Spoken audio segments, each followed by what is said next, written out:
شیر اور خرگوش۔ ایک گھنے جنگل میں ایک شیر رہا کرتا تھا۔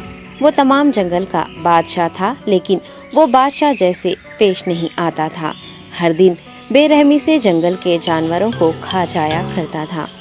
شیر کے خوف سے جنگل کے جانور چھپ جایا کرتے تھے اور خود اپنی بھوک و پیاس کو مار کر سخت مشکلات سے دوچار ہونے لگے تھے۔ اس طرح کچھ دن بعد جنگل کے تمام جانور ایک مقام پر جمع ہوئے اور شیر کے شر سے محفوظ رہنے کے لیے سب مل کر رائے مشورہ کرنے لگے۔ سب نے اپنی اپنی بات رکھی اور آخر میں ایک گیدڑ نے کہا، میرا خیال ہے کہ ہم روز شیر کے ہاتھوں مرنے کے بجائے ہم خود ایک ایک بار شیر کے پاس چلے جائیں۔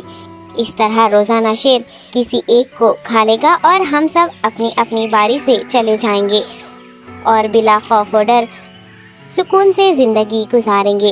گیدڑ کے مشورے پہ تمام جانور رضامند ہو گئے۔ ایک بندر نے کہا، ٹھیک ہے، تمہاری بات بالکل درست ہے۔ موت کا خوف کرنے کے بجائے اپنی باری آنے تک ہم اطمینان و سکون کی زندگی گزار سکیں گے۔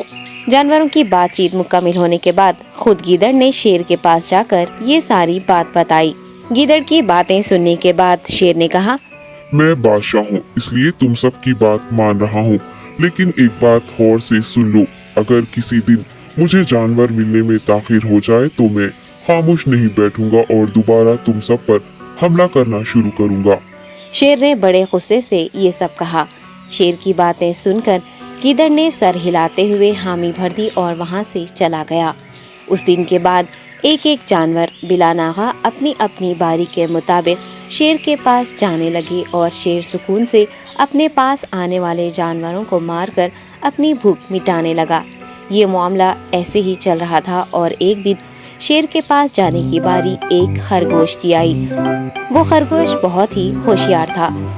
اسے شیر کے پاس جانا منظور نہیں تھا اور اس نے اپنے ساتھی جانوروں کو بے رحمی سے مارنے والے شیر کو سبق سکھانے کی ٹھان لی اور ایک اچھی تدبیر نکال کر آہستہ آہستہ شیر کی گفا کے پاس پہنچ گیا۔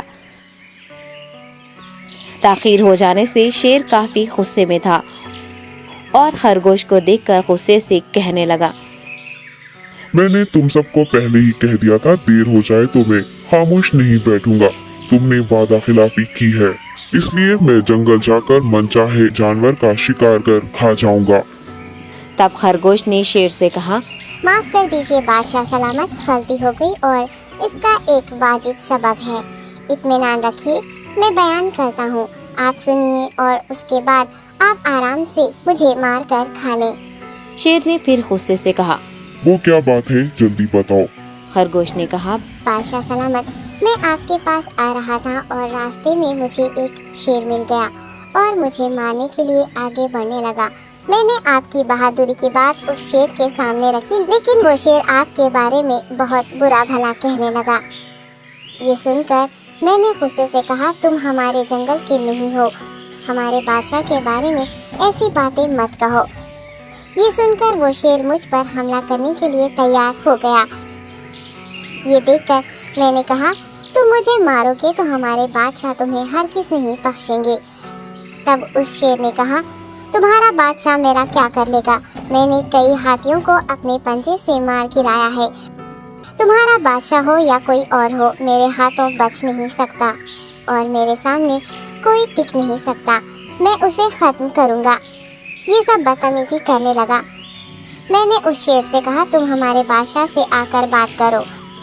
تب اس نے فخر سے کہا، میں کیوں آؤں؟ تمہارے بادشاہ میں دم ہے تو اسے ہی یہاں لے کر آؤ۔ یہ کہہ کر مجھے دبانے لگا۔ بادشاہ سلامت، اسی لیے آنے میں تاخیر ہو گئی۔ یہ سنتے ہی شیر غصے سے کہنے لگا، چلو ابھی چلتے ہیں، اسے ختم کر دوں گا۔ یہ سننے کے بعد خرگوش نے شیر کو جنگل کے درمیان موجود ایک کنویں کے پاس لے گیا۔ خرگوش نے کہا، بادشاہ اس کے اندر دیکھیے، وہ وہاں آپ کا بے صبری سے انتظار کر رہا ہے، آپ اسے اچھا سبق سکھائیے۔ شیر غصے سے فوراً کنویں میں جھانکنے لگا اور زور سے دہاڑنے لگا۔ تب دوسری جانب سے بھی دوسرا شیر دہاڑتا ہوا محسوس ہونے